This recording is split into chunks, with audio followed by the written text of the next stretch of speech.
Muy bien. Entonces ahora vamos a hablar un poco de la patología quirúrgica del estómago. Eh, para hacer referencia solamente a algunos acápites importantes del estómago, recuerden de que tiene tres, cuatro partes, ¿no? El cardias, que va a corresponder al esfínter cardial, la unión gastroesofágica, el cuerpo del estómago, el fundus gástrico, que cuando el paciente está en bipedestación, recuerden que este se mantiene lleno de aire y es la famosa burbuja gástrica o la cámara gástrica que nosotros vemos en la radiografía, ¿no? Esta es la zona del fundus gástrico, ¿no? El cuerpo y el antro, que van a ser importantes por la presencia de las células principales y de las células parietales en esta zona, sobre todo a nivel antral, ¿no? Donde se encuentran las células G también, ¿no? En la zona antropilórica. Eh, Otro dato importante, recuerden que las células antrales, las glándulas, ¿no es cierto?, que son depresiones, tienen dos tipos de células, que son las células principales y las células parietales.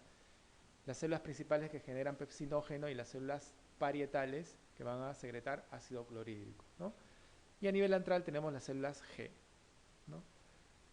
Otro, otro detalle importante que tienen que recordar y que es pregunta de examen también es la vascularización del estómago, ¿no? La irrigación. Entonces, en la irrigación del estómago, nosotros tenemos que partir del tronco celíaco, ¿no es cierto? El tronco celíaco tiene tres ramas. El ramo hepático, ¿no? Que es este. El ramo esplénico, que sería este. Y el ramo, la coronaria estomáquica o la gástrica izquierda famosa, ¿no es cierto? Entonces, el tercer ramo del tronco celíaco se llama gástrica izquierda o coronaria estomáquica, que va a ir a irrigar la curvatura menor, ¿no es cierto? Parte de la curvatura menor del estómago, ¿ya? Coronaria estomáquica, ¿ya? La arteria hepática común se divide en dos: la hepática propiamente dicha, ¿no? Y la gastroduodenal. La hepática propiamente dicha va a dar el otro ramo que va a corresponder a la gástrica derecha, ¿no es cierto?, para completar la irrigación de la curvatura menor del estómago, ¿no? La gastroduodenal, ¿no?, que es una división de la arteria hepática común, ¿no?, va a dar un ramo que va a corresponder a la gastroepiploica derecha, ¿no es cierto?, que va a ir a irrigar parte de la curvatura mayor del estómago, ¿no? Y se va a anastomosar con la gastroepiploica izquierda, que va a ser un ramo que va a provenir de la arteria esplénica, que está pasando por acá atrás del estómago, ¿ya? A su vez, la arteria esplénica va a dar los famosos vasos cortos, ¿no? Los ramos cortos, que van a ir, ¿no es cierto?, distribuidos a lo largo del fundus gástrico, ¿no?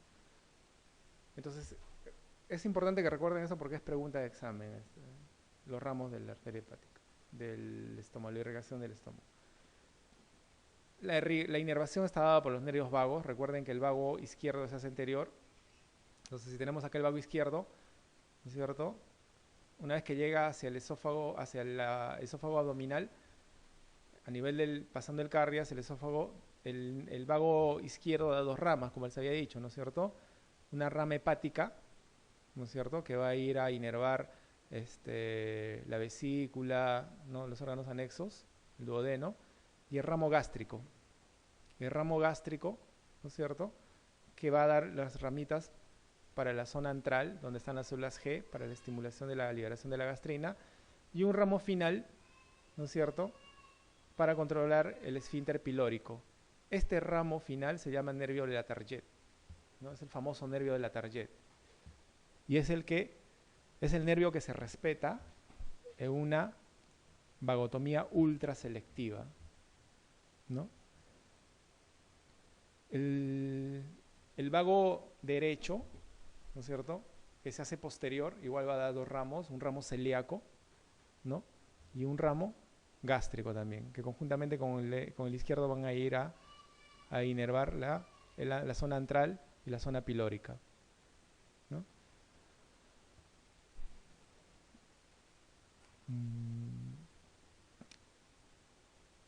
Según la distribución venosa y la distribución vascular, nosotros vamos a tener los famosos grupos ganglionares, que nos van a servir mucho para hacer las resecciones o las disecciones cuando estemos hablando de neoplasias gástricas, ¿no? Entonces, esto es en relación sobre todo a a la irrigación arterial, ¿no? Entonces, como vamos a ver un poquito más adelante, ¿no? Entonces, creo que esos son los detalles importantes que ustedes deben de recordar en la parte en cuanto a la anatomía. Recuerden que el fundus y el cuerpo topográficamente están situadas hacia el lado izquierdo, o sea, en el hipocondrio izquierdo, ¿no? Y parte de la cara anterior, a nivel del epigastrio, a nivel del cuerpo, es la única zona que está en contacto con la piel, ¿no? Entonces, una lesión directa puede generar un trauma a nivel del estómago, sobre todo cuando está lleno, generando una perforación aguda, ¿no? Muy bien. El procedimiento que consiste en colocar un tubo en el estómago que salga a la piel con la intención de utilizarlo para alimentar a un paciente se llama gastrotomía. La gastrotomía es hacer una incisión en el estómago y abrirlo. Eso es gastrotomía, ¿no es cierto? Por ejemplo, cuando tenemos una hemorragia digestiva alta, producto de una úlcera gástrica o una úlcera péptica, ¿no? Y que ha fallado la terapéutica, entonces nosotros hacemos una gastrotomía longitudinal, ¿no? Buscamos la zona de sangrado y hacemos el control hemostático. Y luego hacemos una gastrorrafía o una rafía gástrica para cerrar la apertura. Esa es una gastrotomía, ¿no? La gastrostomía es el abocamiento hacia el exterior de la mucosa, ¿no es cierto? Puede ser directa o indirecta. Directa, abocando la mucosa así como una colostomía, ¿no? Virtiendo los bordes y dejando a flor de piel. Esa es una gastrostomía directa. La indirecta, utilizando una sonda, ¿no? Puede ser una sonda Foley, puede ser una sonda nasoyeyunal, podemos utilizar una sonda Nelaton, ¿no? O sondas de látex, ¿no? Que nosotros frecuentemente utilizamos ese tipo de sondas. Entonces, esa es la gastrostomía. Entonces, el procedimiento consiste en colocar un tubo en el estómago que salga hacia la piel con intención de utilizarlo para alimentar a un paciente, se llama gastrostomía o tubulización gástrica, ¿ya? Pero la gastrostomía también es eso, ¿no? Abocamiento, si es directa, esa flor de piel, e indirecta, utilizando un tubo, ¿ya? La gastrectomía hace referencia a la resección, ya sea total o parcial, de un segmento del intestino, en este caso el estómago, ¿no es cierto? Las gastrectomías pueden ser parciales, parciales o subtotales, hemigastrectomías, ¿no? O totales, ¿no? La tubulización gástrica hace referencia al acortamiento del diámetro del estómago, ¿no es cierto? Recuerden que podemos hacerlo en cirugía bariátrica, ¿no? Y la gastroplastía hace referencia a un remodelamiento, por ejemplo, cuando encontramos una perforación gástrica por una úlcera péptica, encontramos tejido fibrótico o tejido desvitalizado, entonces nosotros podemos hacer una remodelación de los bordes, buscando bordes libres y sangrantes, ¿no? Y realizamos una rafía posterior, se llama gastroplastía. Lo mismo sucede en el colon, ¿no? Cuando tenemos un apéndice perforado en su base y queremos hacer una reparación de la base, hacemos una plastía de colon o coloplastía, ¿no? Siempre reavivando los bordes, con el objeto de encontrar mucosa sana. Entonces, aquí la respuesta debería ser la B, que sería gastrostomía, ¿no? Porque la gastrotomía es solamente la apertura, ¿no es cierto? No es la tubulización, ¿no? La gastrostomía que puede ser directa o puede ser indirecta, ¿no? Entonces, la respuesta es la B.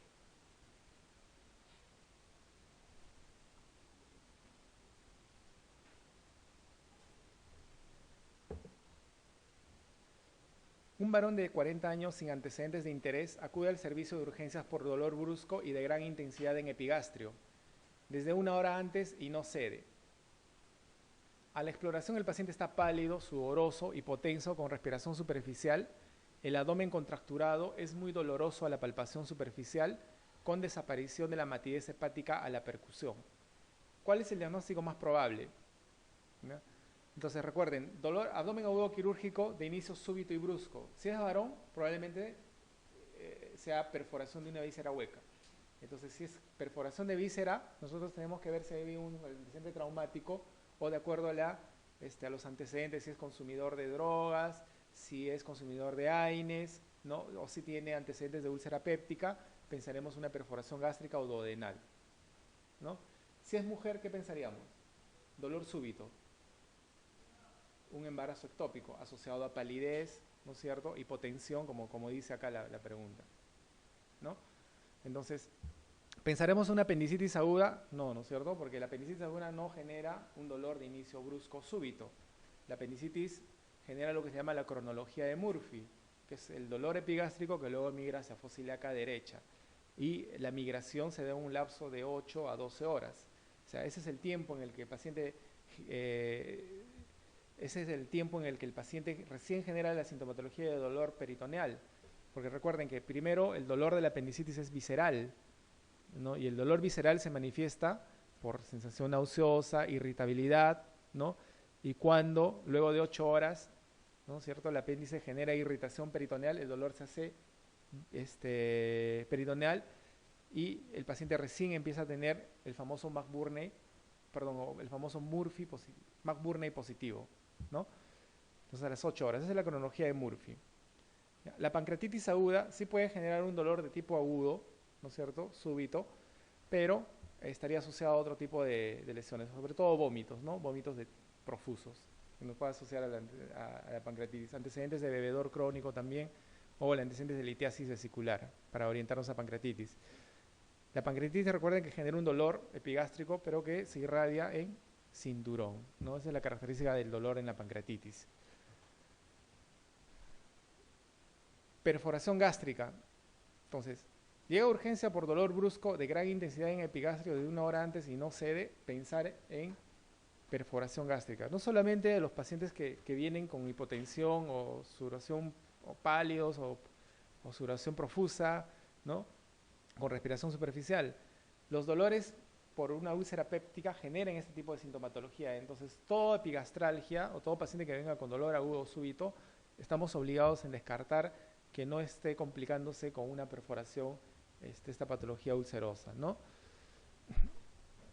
Una colecistitis aguda, igual, el inicio de la colecistitis aguda es intermitente, ¿no? Y la característica del dolor es de localización en hipocondrio derecho, con irradiación hacia región dorsal, pero no en cinturón, y además de dolor hacia la escápula, ¿no es cierto?, hacia la escápula derecha o hacia el hombro derecho.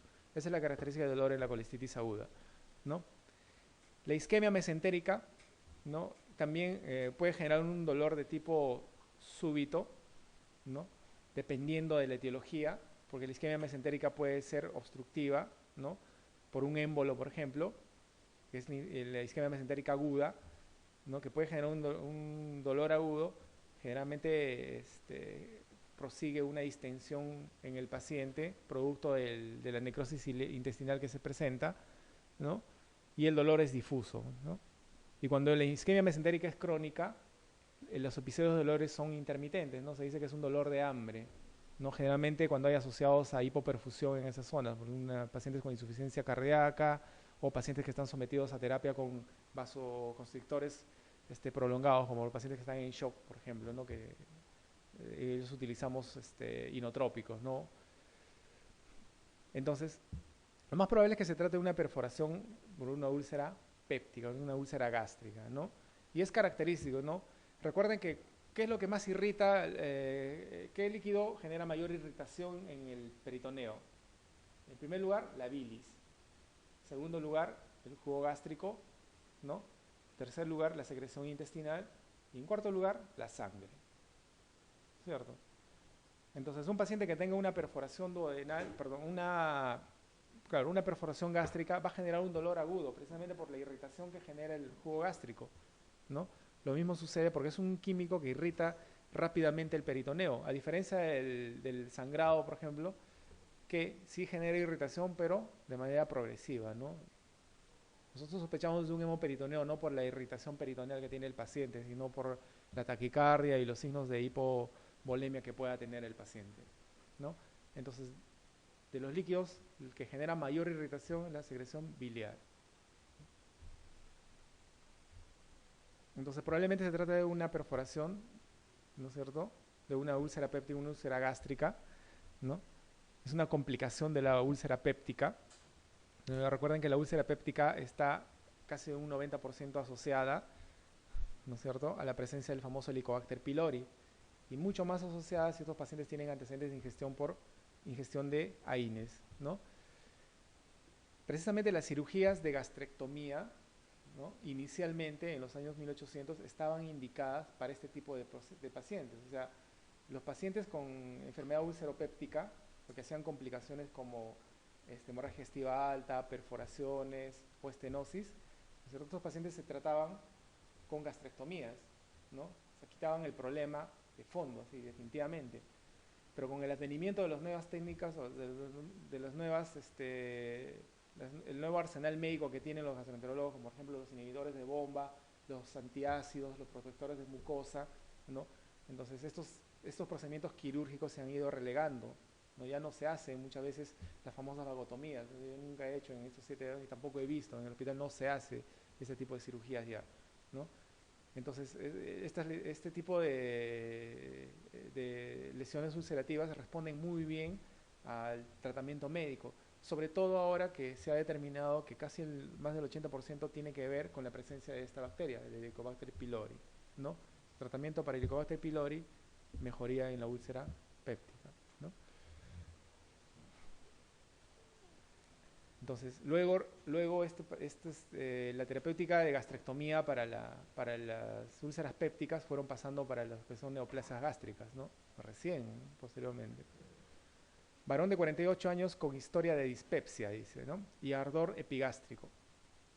Dispepsia es el disconfort, ¿no es cierto? Distensión abdominal, dolor abdominal, ¿no? Eliminación progresiva de flatos, ¿no? Esa es la dispepsia. Y ardor epigástrico que calma con la ingesta, ¿no? Y bloqueadores H2, ¿no? Acude por hematemesis y melena, dice, ¿no? Importantes.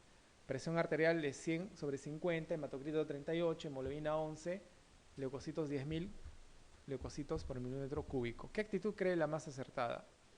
¿No? Entonces estamos frente a una hemorragia digestiva alta, ¿no?, en un paciente probablemente portador de una úlcera péptica, ¿no?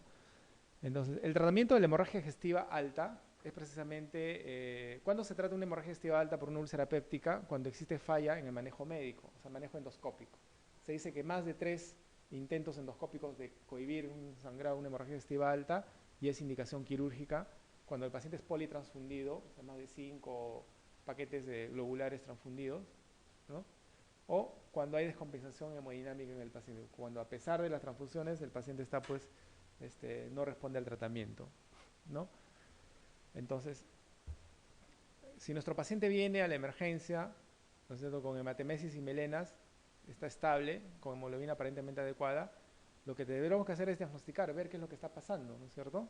Entonces lo que deberíamos hacer sería una endoscopía alta, porque la endoscopía, además de ser diagnóstica, va a ser terapéutica, en caso definamos el sangrado, ¿no?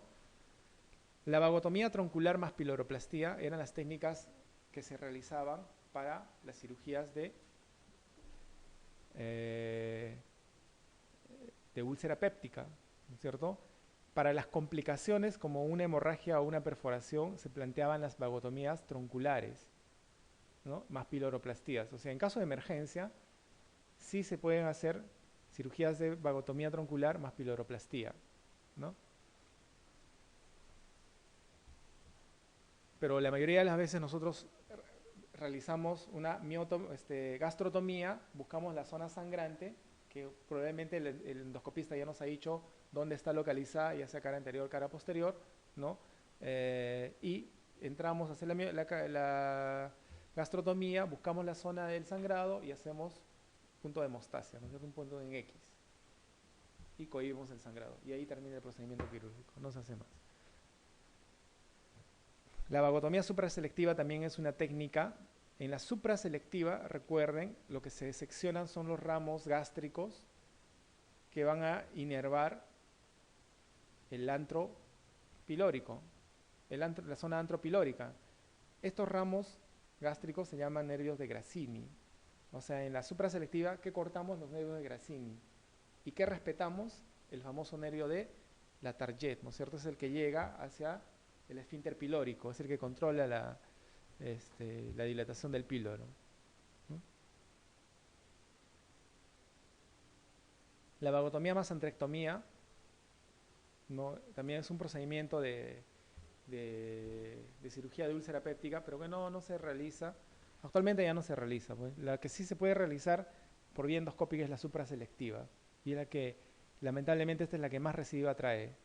Porque identificar esos ramitos, ¿no es cierto?, los nervios de Grassini, es muy difícil. Entonces el paciente, si está asociado, por ejemplo, a un gastrinoma, un síndrome de Solinger-Ellison, puede recidivar. Y obviamente la que tiene menos recidiva será la que sea más radical, pues, ¿no es cierto? Si hacemos una vagotomía troncular más una entrectomía, estamos eliminando la fase cefálica, porque estamos cortando los vagos, y además estamos eliminando la fase gástrica, estamos haciendo una gastrectomía. Entonces ya con eso el paciente no es que no vaya a ser recidiva de la úlcera, ya no va a tener estómago para hacer úlcera, ¿no? Menos la péptica. Entonces es la que menos recidiva trae, ¿no? Antrectomía más Billroth 2, ¿no? Es una técnica para reparar o para reconstruir el tránsito intestinal al hacer una gastrectomía. La Billroth 2 es una gastroyeyunoanastomosis, ¿no? La Billroth 1 es una gastroduodenoanastomosis, ¿no?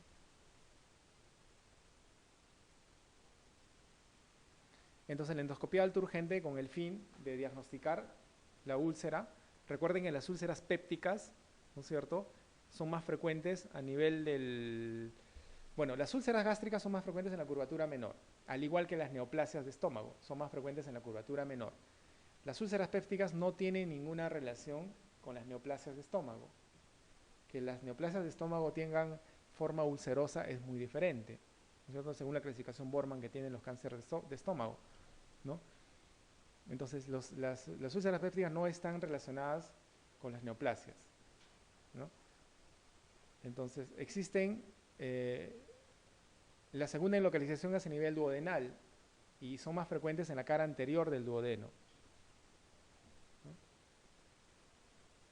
Son de tres tipos, ¿no? Úlcera péptica tipo 1, tipo 2 y tipo 3. La tipo 1 es la famosa gástrica, la que está en la curvatura menor, ¿no? La tipo 2 es una úlcera en espejo, dice, ¿no? Una que está tanto en el duodeno como en el estómago. Esa sería la 2. Y la tipo 3 es una úlcera que está próxima al píloro, son úlceras prepilóricas. Una clasificación que le han dado a las úlceras pépticas, ¿no? Ahora, recuerden que las que sangran con mayor frecuencia son las úlceras duodenales, ¿no? Son las más frecuentes en sangrado, ¿no?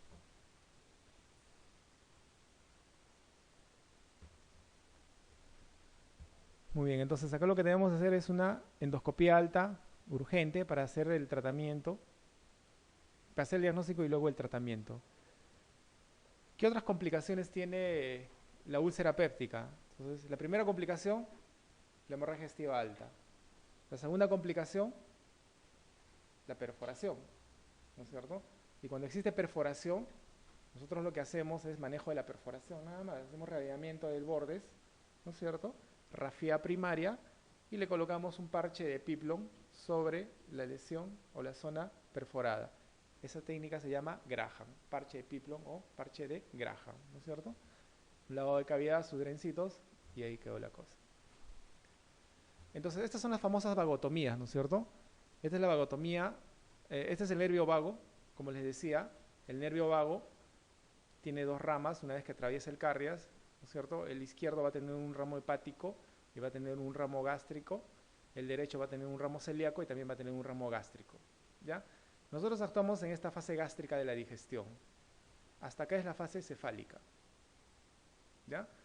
Entonces, estos son los nervios de Grassini y este final de acá es el nervio de la Target, que llega hasta el píloro, ¿no es cierto? Y favorece, este nervio favorece la dilatación del píloro y favorece el vaciamiento gástrico. Entonces, si nosotros hacemos una vagotomía troncular, o sea, seccionamos el vago acá, entonces nos vamos a echar los ramos hepáticos y los ramos celíacos, ¿no es cierto? El paciente, y obviamente también nos vamos a echar la irrigación del píloro. Entonces el píloro no se va a relajar, sino va a generar un espasmo. ¿Ya? Entonces, a esta técnica de vagotomía troncular, ¿no es cierto?, podemos asociar, la mayoría de las veces, se puede asociar una piloroplastia, ¿sí? Así como en la parte del esófago, en el esfínter esofágico inferior, hacíamos una miotomía de Heller, nosotros acá también podemos hacer una piloroplastia, o sea, hacemos una sección de la musculatura, ¿no es cierto?, a nivel del píloro, ¿no?, para permitir el vaciamiento gástrico, ¿no? Pero la mayoría de estas vagotomías están asociadas a antrectomías, ¿ya? Entonces eran técnicas radicales, pues la vagotomía iba con antrectomía, ¿no? Y la antrectomía, o sea, hace una resección de todo el antro pilórico, acá, hacemos una sección, de tal manera que se llevaban tanto la fase cefálica como la fase gástrica de la digestión. Ya no había estímulo y no había secreción ácida por estimulación de las células G, ¿no? Entonces, una vagotomía troncular siempre debe ir seguida de una piloroplastia, ¿no es cierto?, o una antrectomía, ¿ya? La vagotomía selectiva, ¿no es cierto?, es aquella en la que se seccionaba solamente el ramo gástrico. Recuerden, este es el ramo hepático y solamente cortamos acá, ¿ya? De tal manera que seccionamos los famosos nervios de Grassini, pero también seccionamos el nervio de la Target, acá. Entonces, una vagotomía supraselectiva siempre tiene que ir seguida de una piloroplastia, porque si no, el píloro queda en espasmo y no existe vaciamiento gástrico, ¿no? Entonces, esa es en la selectiva. Siempre tiene que ir con una piloroplastia. Las piloroplastías se hacen en sentido longitudinal, ¿no? Existen dos tipos de piloroplastia que podemos hacer. La famosa FINE, nosotros hacemos una sección longitudinal de la pared gástrica y hacemos una rafía vertical, o sea, cortamos la pared gástrica en forma longitudinal y volvemos a suturar o a rafiar, pero en forma vertical. ¿Ya? Esa es la famosa FINE, ¿no? Sección longitudinal, cortamos en este sentido, pero lo cerramos así. Hacemos una sección longitudinal, perdón, transversal, y suturamos en sentido longitudinal, de tal manera que abrimos el píloro, ¿ya? Y la otra es la famosa Yabulay, en la que nosotros hacemos una sección a nivel del píloro, antropíloro, en el estómago, y otra sección a nivel de la primera porción del duodeno, una incisión acá y otra incisión acá, ¿no? Entonces, al incidir acá y al incidir acá, nosotros hacemos una anastomosis. En realidad sería una gastroduodenoanastomosis, funcionaría como una gastroduodenoanastomosis, ¿no?, saltando o sorteando el espasmo pilórico que se va a presentar en estos pacientes, ¿no? Entonces, una selectiva siempre tiene que ir acompañada de una piloroplastia. Cual sea, las que le he indicado, tiene que ir. Y la tercera es la vagotomía supraselectiva. En la supraselectiva, como ustedes ven acá, lo que cortamos son, ¿no es cierto?, los ramos que van a inervar la zona antral, que son los famosos nervios de Grassini, con la idea de respetar este nervio que llega hacia el píloro, que es el nervio de la Target, ¿ya? En este caso solamente se seccionan estos nervios y no tenemos que hacer ninguna técnica de liberación de píloro porque la inervación está conservada acá, ¿ya? Entonces, de todas ellas, ¿cuál tendrá mayor recidiva? La ultraselectiva, ¿no es cierto? ¿Por qué? Porque es una cirugía compleja en la cual debemos identificar ramos más cortos, ¿no? Y si tenemos pacientes que están, de fondo tienen, como les decía, gastrinomas o un síndrome de Zollinger-Ellison, estos pacientes van a recidivar y van a generar nuevamente úlceras pépticas, ¿no? Entonces, la que más recidiva tiene es la ultraselectiva.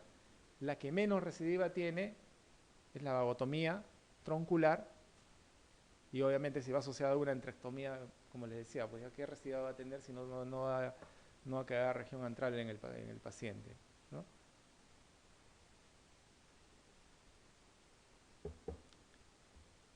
Entonces, son cirugías de úlcera péptica. de úlcera péptica.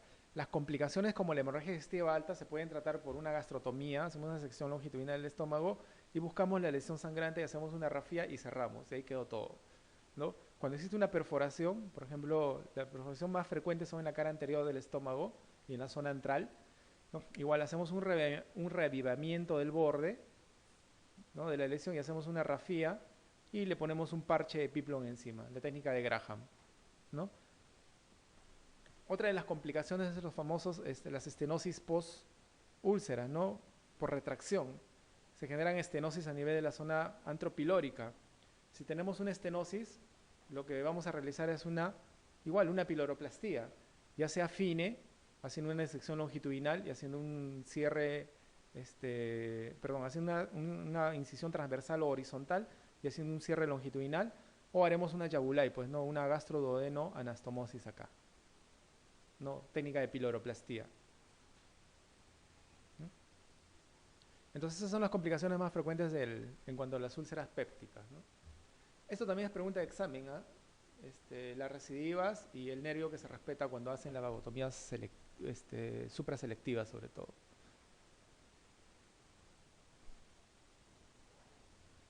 Muy bien. Paciente varón de 40 años que presenta un cuadro súbito de dolor en puñalada, dice, en el epigastrio, con sudoración y taquicardia. La radiografía de tórax en bipedestación pretende confirmar. El dolor en puñalada casi es patognomónico, por así decirlo, una perforación, sobre todo gástrica, ¿ya? Y los pacientes vienen así, créanme. Y en el lapso de 2 a 4 horas, esos pacientes están haciendo abdomen en tabla, ¿no? Se ponen marmóreos, la piel se pone marmórea, ¿no?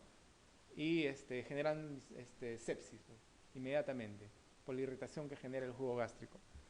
Entonces, ¿qué nos va a generar la perforación, la radiografía en bipedestación? ¿Para qué pedimos? Precisamente para ver si es que hay neumoperitoneo. Neumoperitoneo se traduce en el famoso signo de llover, aire subdiafragmático, ¿no es cierto? ¿En qué diafragma? En el derecho, ¿cierto? Neumotórax, no vamos a ver neumotórax porque no estamos pensando que puede ser un trauma torácico. Pancreatitis aguda, el dolor también puede ser empuñalada, pero la característica es la irradiación en cinturón y en una pancreatitis no le vamos a pedir radiografía, ¿cierto?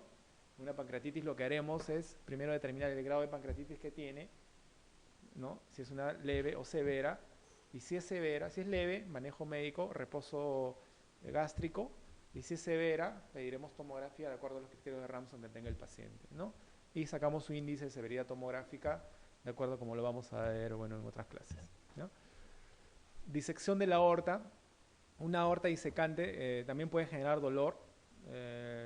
Generalmente, si son infrarrenales, son los que más problemas nos traen, ¿no? Pueden generar incluso perforaciones y una catástrofe abdominal, ¿no? Estaremos pensando en un hematoma de la zona 1 retroperitoneal, ¿no?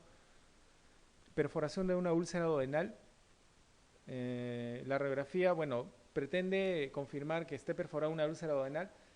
Cuando se perfora hacia la cara anterior puede generar neumoperitoneo y sí lo podemos ver en la radiografía. El problema es cuando se perfora hacia la cara posterior.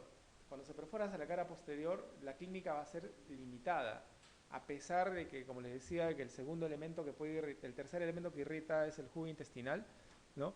En este caso, las perforaciones posteriores muchas veces incluso son imperceptibles, generan un dolor y todo el tejido, la grasa retroperitoneal puede contener esa perforación, a diferencia que en la parte anterior. Recuerden que el espacio libre que genera la cavidad abdominal puede generar la efusión libre de los líquidos y eso genera la irritación. Entonces, si la perforación duodenal es en la cara anterior, lo podemos determinar con una radiografía y un neumoperitoneo. Pero si es en la cara posterior, muy difícil. Generalmente cuando es en la cara posterior, incluso si es que hay líquido, puede difundirse a través del retroperitoneo hacia el mediastino, a través de los hiatos. Entonces podemos encontrar neumomediastino en este caso, ¿no? Si pensamos que la perforación es en la cara posterior.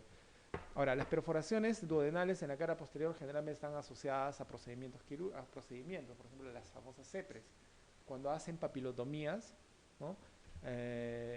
Cuando la sección de la papila es muy profunda, generalmente se perfora. Muy pocas veces las perforaciones de un hueso duodenal van a ser hacia la cara posterior, la mayoría son hacia la cara anterior. Y si son a la cara posterior, una perforación o una hemorragia es catastrófica por los vasos que están en esa zona, ¿no? Neumoperitoneo es lo que vamos a buscar en una radiografía de tórax, ¿no? ¿Y qué es lo que vamos a buscar? Precisamente esto, ¿no? El famoso signo de Joubert, que es el aire subdiafragmático derecho, ¿no? Eso también le suelen preguntar.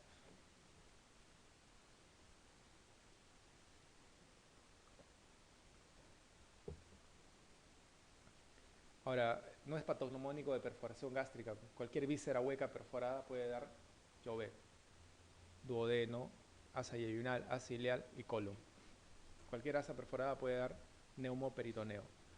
Estómago, obviamente, ¿no?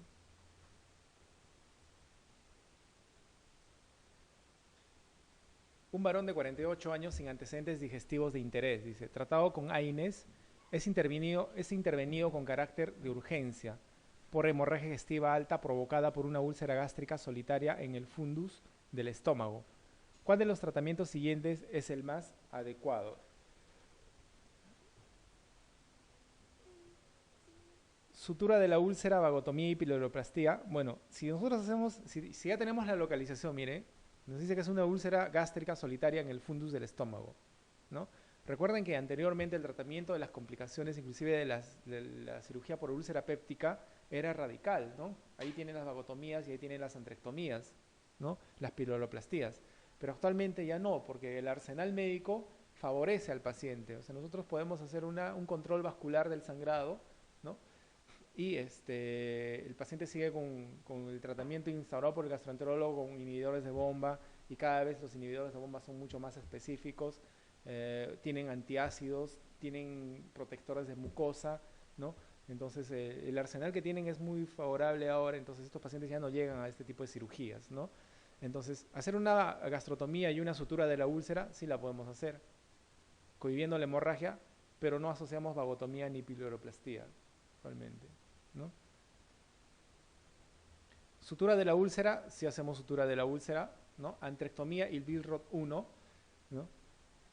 Antrectomía, bueno, es una cirugía radical para una úlcera péptica hoy en día, ¿no? Y recuerden que inclusive la cirugía por hemorragia digestiva alta está indicada solamente en caso el manejo médico falle, ¿no? En caso de que el tratamiento endoscópico falle, y para eso no es solamente, son 3 intentos de endoscopía, tratar de manejar el cuadro, y recién nosotros entramos, pacientes politransfundidos, más de 5 paquetes, o pacientes hemodinámicamente recontra inestables en los que no se puede manejar médicamente pues el problema, ¿no?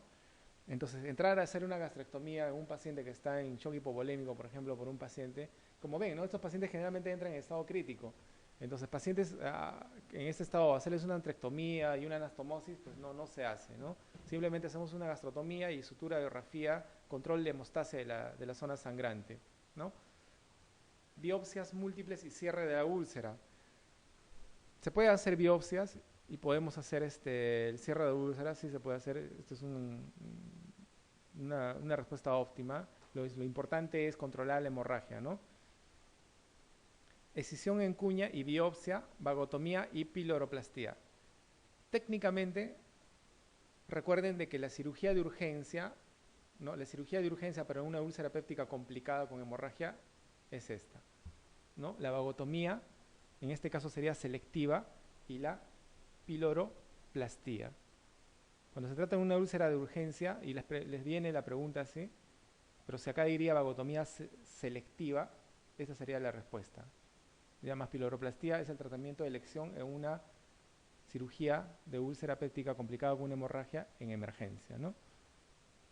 Vagotomía, antrectomía y Billroth 2 es una cirugía muy grande, ¿no? Para tratarse de una hemorragia digestiva alta. Entonces podemos hacer una biopsia múltiple y cierre de la boca de la úlcera, ¿no? Para poder determinar, ¿no? Lo más simple es lo más adecuado. Pero recuerden, muchas veces, en muchas preguntas van a encontrar de que el tratamiento para una úlcera péptica complicada de urgencia, ¿no es cierto?, va a ser una vagotomía más piloroplastia, vagotomía selectiva más piloroplastia.